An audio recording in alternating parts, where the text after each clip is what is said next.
I have a question. There's two questions. So the first question is you're talking about adult children and let's say they contribute to the financial costs in the house. Let's say one day the parents say, hey, I want you to give $2. I'm just going to be really small. And then the next day they say, I want you to give $10. And then that adult child is trying to save money to move out or to buy a car. How do you deal with that? How does that adult child deal with the parent who is constantly changing how much the housing allowance is? So that's the first question. The second question is, as for me, I dealt with a situation, and one of the things in the argument came up, well, you want me to be like your father.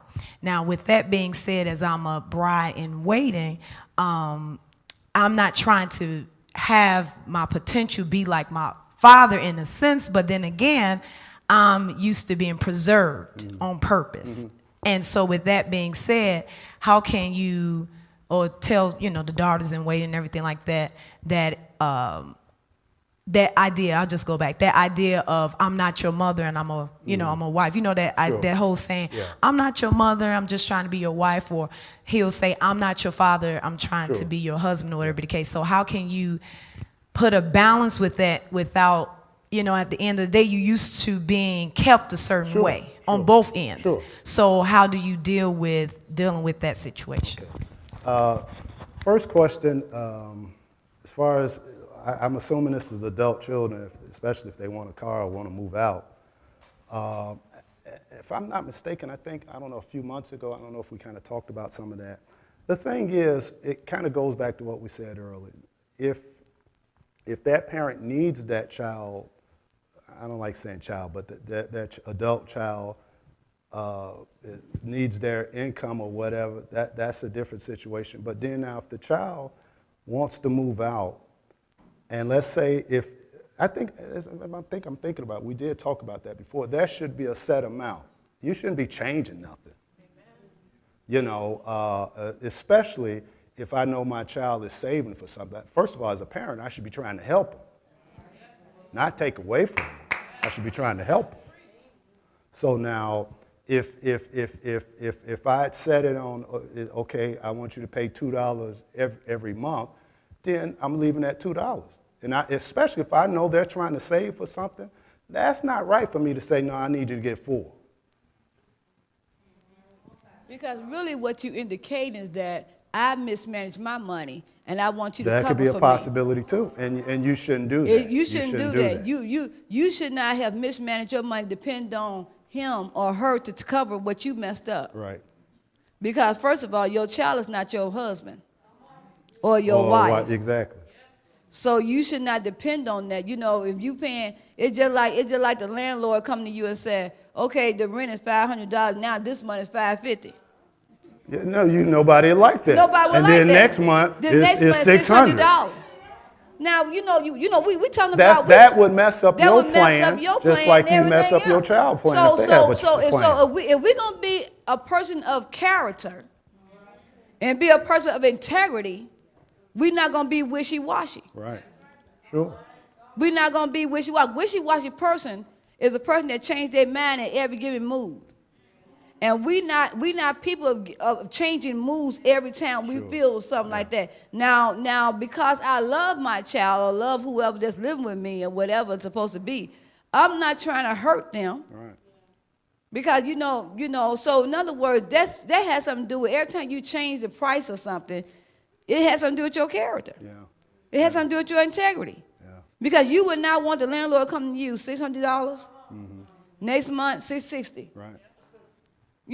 Then after a while, that's why we got lawyers. Because the lawyer make us write it down and put it in the contract. If you break that contract, I can sue you. Yeah. Because nobody don't trust nobody with their word. And God did never intended for that to happen. He intended for our word to be our word. He never wanted a third party have to write it down for us and put it in a legal battle that we wind up suing each other because our word don't mean nothing no more. Sure.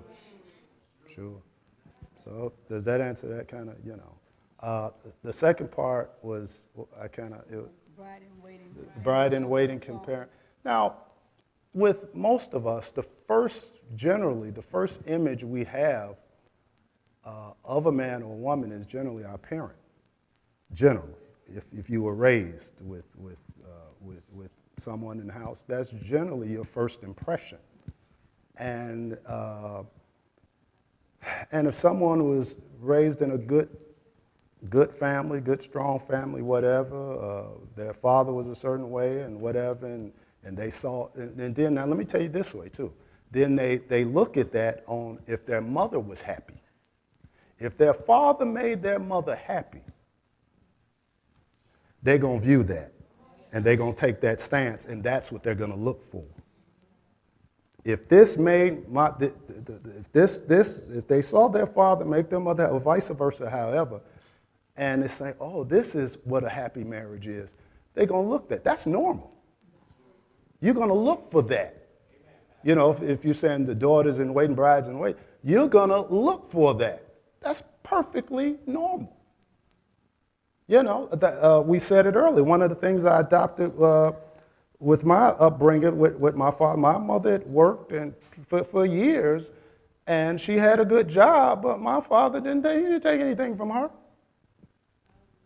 He just didn't. You know, she created her own, and she'll tell you right now, she created her own bills and everything else. And I saw how that worked. And he once just personally told me, he said, listen, you don't, and this is going back years ago, I know it's different now. He said, you don't depend on it because anything can happen. What if your wife gets pregnant? What if she gets sick? What if she gets fired? What if anything? And what are you going to do? And I saw how well that worked. We had a house. He got a car every 4 or 5 years. Whatever it is. So I'm like, hey, that looks like a plan. You know, so that your first impression of that comes to your mother or father or something like that. And I understand people say, I ain't your father. So there's nothing wrong with viewing that way. I viewed my mother as a strong woman. Therefore, I was not going to marry some crying, victimized woman. You know, I need somebody, don't just agree with everything God say. Oh, get in the corner. Yes, sir. No, what do you mean get in the corner? See, you see how we do now. But it's all good though.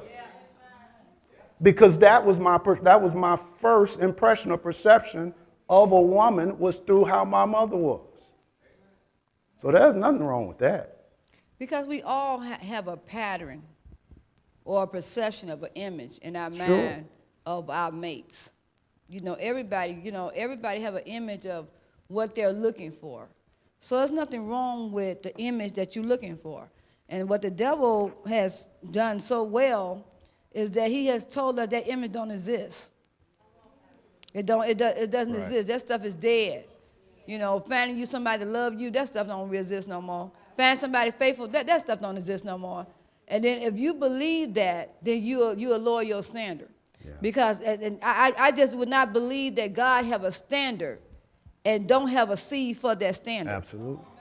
I can't believe my God know how precious I am and how I'm precious to him, that he don't have nobody to love me the way he want me to be loved. That's a lie. So I cannot believe the lie that all the men ain't no good and dogs. Exactly. I'm not going to believe that. I believe that God got a husband for me. I believe God got a wife for me that gonna love me, that ain't got to compromise my love for God, ain't got to compromise how I love God. I believe that because I would not be a child of God and he don't take care of me. Sure. You just have to believe that. But don't believe that lie, because you wind up believing that lie. Everybody gone, nobody ain't around. All you got to take this and take that, and then you suffering, you unhappy, you this and that, you losing your hair, losing your weight, losing all that stuff. It ain't that serious. You know, I am a person of Tyler Perry. I can do bad by myself. I don't need you to help me do bad. I can do bad all by myself. And the thing about it, when you love yourself, you ain't gonna do bad for you.